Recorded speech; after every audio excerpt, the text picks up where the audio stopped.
Hello viewers, આપ સૌને મારા જય શ્રી કૃષ્ણ. આજે ફરીથી આપ સૌ સમક્ષ કેટલી વાતો લઈને હાજર છું. શરૂઆત કરીએ શ્રી હરિની પ્રાર્થનાથી. જગત નિયંતા પાલન કરતા હે દામોદર દુઃખ હરતા હે જગદીશ્વર હે પરમેશ્વર હે માધવ તમે સુખ કરતા જગત નિયંતા. પ્રભુ શ્રી કૃષ્ણ પરમાત્માને પ્રણામ કરીને આજની વાત શરૂ કરીએ. દર્શક મિત્રો, આજની વાતની શરૂઆત આપણે એક દ્રષ્ટાંત કથાથી કરીશું. વાત છે એક પિતા અને પુત્રની.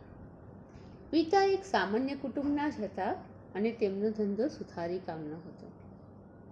માતાનો અભાવ ન સારે એવી રીતે તે પોતાના પુત્રને ખૂબ જ લાડથી ઉછેરતા હતા. પુત્ર પણ ઘણો હોશિયાર હતો. પિતાનું સુથારી કામનો હુનર એનામાં પણ નાનપણથી જ આવ્યો હતો. તે પિતાની સાથે બેસી કોઈને કોઈ નાની નાની વસ્તુ બનાવી પોતાના પિતાને બતાવતો. પિતા અનુભવી હતા એટલે એ માત્ર વખાણ જ ન કરતા, પરંતુ દરેક વખતે પુત્ર એ જે વસ્તુ બનાવી હોય એમાં કઈ ખામી છે એ બતાવી એને આગળ વધારે સારું કરવા માર્ગદર્શન પણ આપતા. નાનપણમાં પુત્રને પણ શીખવાની ધગશ હતી એટલે એ પણ બધી વાત માની લઈને પોતે વધારે ને વધારે સારી વસ્તુ બનાવવા પ્રયત્ન કરતો. આમ ને આમ બાળપણ વીતી ગયું અને પુત્રએ યુવાનીમાં પગ મૂક્યો અને પિતાએ એમની વૃદ્ધાવસ્થામાં. હવે તો પુત્ર એટલો આગળ વધી ગયો હતો કે લોકો એની કલા કારીગરીના ખૂબ જ વખાણ કરતા. પરંતુ જ્યારે એ નવી કોઈ પણ વસ્તુ પિતાને બતાવે ત્યારે પિતા હજુ પણ એનું બારીકાઈથી અવલોકન કરી. અલબત્ત હવે તો આંખે પણ ઝાંખપ આવી હતી, છતાં પણ તે કોઈ ઉણપ હોય તો તે શોધવાનો પ્રયત્ન કરી અને પુત્રને બતાવતા. પરંતુ હવે યુવાનીનો જોશ અને લોકો તરફથી મળતા યશનું ગુમાન બંનેનો સંગમ પુત્રમાં થયો હતો.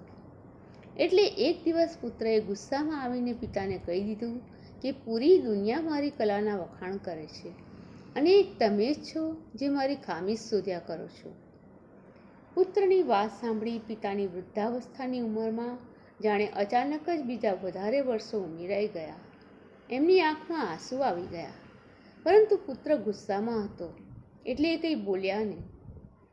જ્યારે એનો ગુસ્સો શાંત થઈ ગયો ત્યારે પિતાએ એને સમજાવ્યું કે મને તો તારી કલા કારીગરીની નાનપણથી જ ખબર છે, પરંતુ એ વિકાસ પામીને ખૂબ જ ઊંચાઈ પર પહોંચે એટલા માટે હું તને હંમેશા કોઈને કોઈ ખામી બતાવ્યા કરતો હતો અને એ ખામીઓ દૂર કરતાં કરતાં તું આજે અહીંયા સુધી પહોંચી ગયો છે.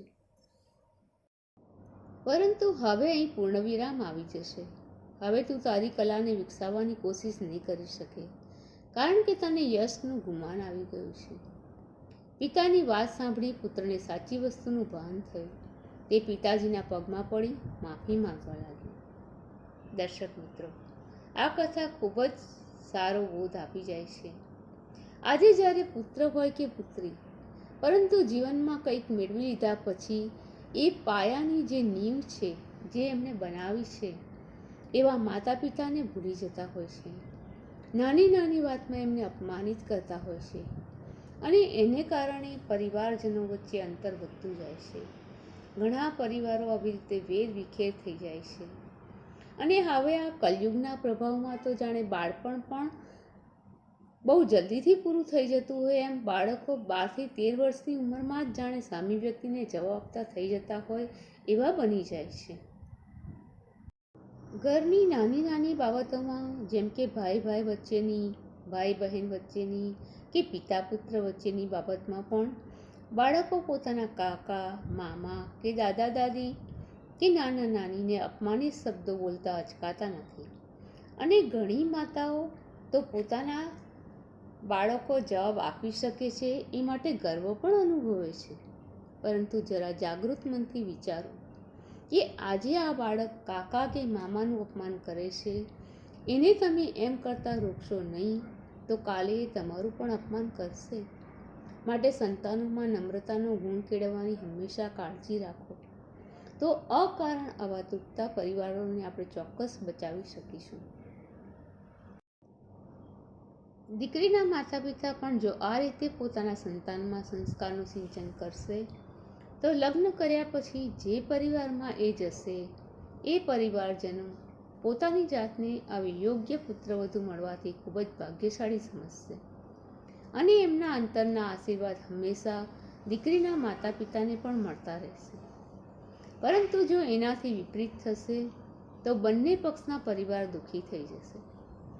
સફળતાના શિખર પર જરૂરથી પહોંચીએ, પરંતુ એના અભિમાનમાં કોઈનું અપમાન ન કરીએ અને સૌને મદદરૂપ થઈને યુવાનીને દીપાવવાનું કામ કરીશું તો જરૂરથી આપણું જીવન તો ધન્ય બની જ જશે, પણ સાથે સાથે બીજા કેટલાય લોકોના ભાગ્ય ખોલવાની ચાવી પણ તમે બની શકશો.